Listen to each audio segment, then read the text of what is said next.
An unidentified terrorist was killed in a nighttime encounter in the village of Kulgam in the South Kashmir region. Officials reported that the terrorist was killed in a gunfight whose identity is being probed as of now. The arms and ammunition were also recovered from the killed terrorists.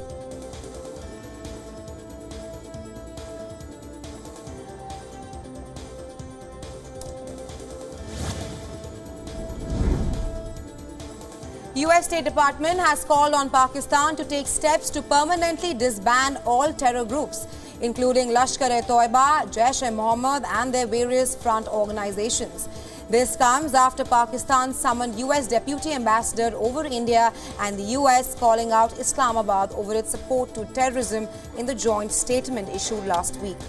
The statement from the United States and India was released after a meeting between US President Joe Biden and the Indian Prime Minister Narendra Modi at the White House on Friday.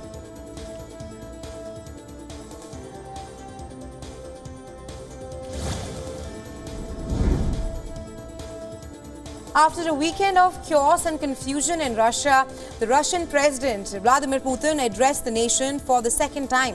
Putin paid tribute to the pilots who were killed during the failed weekend mutiny. Putin said that from the very beginning of the events, steps were taken on his direct instructions to avoid serious bloodshed. He further accused Ukraine and its Western allies of wanting Russians to kill each other during the revolt. Meanwhile, the Foreign Minister Sergei Lavrov in an interview also has stated that the Russian intelligence services are probing whether Western spy agencies played a role in the aborted mutiny.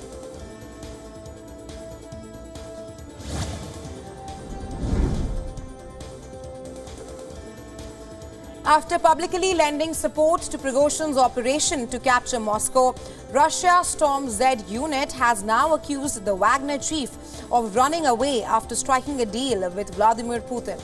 Storm Z is a series of penal military units established by Russia in April 2023.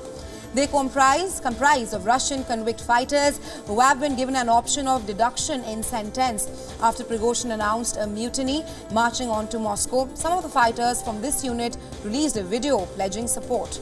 Moments later, when Prigozhin announced a retreat after a deal brokered with the Belarusian president, the Russian convict fighters were called out for open rebellion.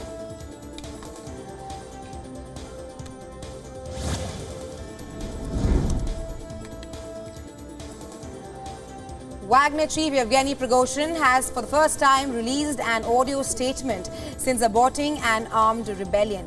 He says that he wasn't aiming to oust the Russian authority or the Russian president, but acted to protect his group from disbanding, defending the move as a reaction to an attack on his force that killed some of his fighters.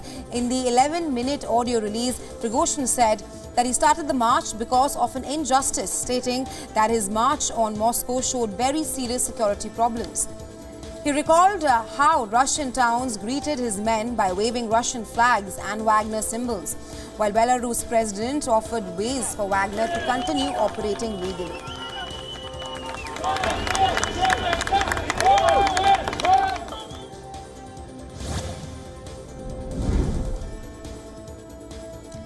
China's spy balloon program is back in the news, with reports now claiming that such balloons have previously been spotted over Asia as well. This is according to BBC Panorama.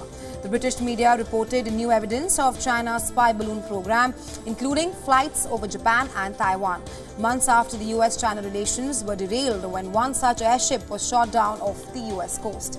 The BBC has found multiple images of balloons crossing East Asia. The company's founder said that he found evidence of one balloon crossing northern Japan in early September 2021. He also believes that the evidence points to the balloon having been launched from deep inside China.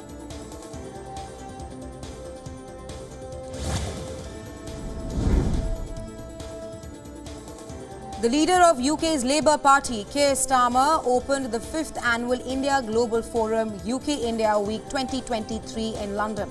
During Starmer's opening remarks, his message was clearly tailored to strengthen the Labour Party's ties with India and the Indian diaspora. Starmer's interaction is seen as a hugely significant speech as he outlines the Labour Party's engagement with India. It is seen as Labour Party's outreach to India. The Labour Party seeks to engage with the world's largest democracy and fastest growing economy.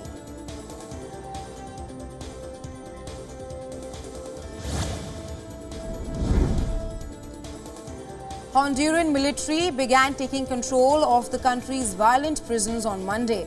The move was brought in following last week's gang-related massacre of 46 female inmates. This is the worst atrocity at a women's prison in recent memory. Last week, President Xiomara Castro announced that she would hand the military police control of the prison system. She said her administration seeks to stop organized crime activity inside the prisons.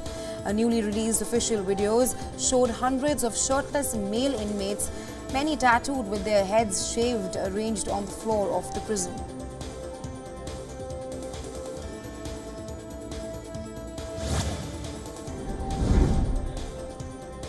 "23-year-old Anderson Lee Aldrich, who shot 5 people dead in a Colorado gay nightclub, has been sentenced to life in prison. The accused pleaded guilty to 5 first-degree murder counts and 46 attempted murder counts. In late 2022, Aldrich, wearing body armor, opened fire at Club Q, an LGBTQ+ nightclub. Apart from those killed, nearly 24 others were wounded by gunfire or otherwise injured. Aldrich, then 22, was charged with 323 criminal counts.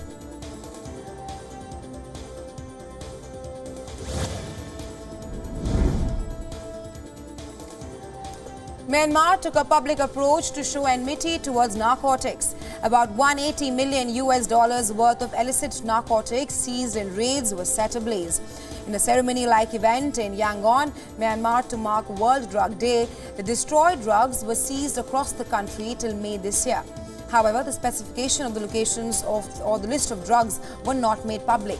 The piles of narcotics were laid out for burning at the ceremony marking International Day Against Drug Abuse and Illicit Trafficking, and the exhibition made public to spread awareness.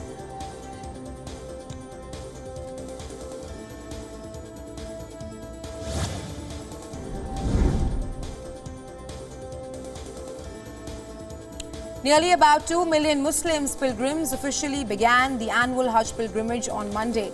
The pilgrims made their way out of Mecca after circling Islam's holiest site, the Kaaba. They then converged on a vast tent camp in the nearby desert for a day and night of prayer. The authorities said that more than 1.6 million pilgrims had already arrived for the pilgrimage as of Sunday.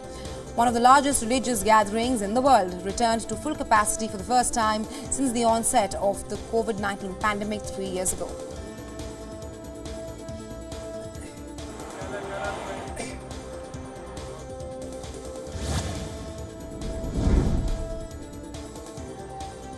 Colombian President Gustavo Petro on Monday gave 86 medals to indigenous and military rescuers.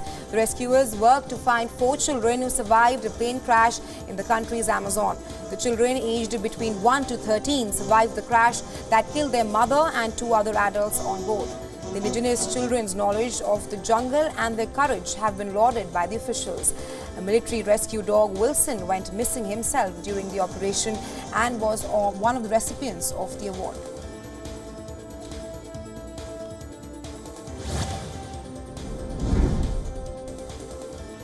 New Zealand's economy is currently in a recession, but things may get worse before they get better. The Bank of New Zealand forecasts that the Kiwi economy will emerge from recession in the current quarter, but hints that it may slip into another recession at the end of the year and stretch into early 2024. The bank cites high interest rates dampening consumer spending that will eventually hit the economy again.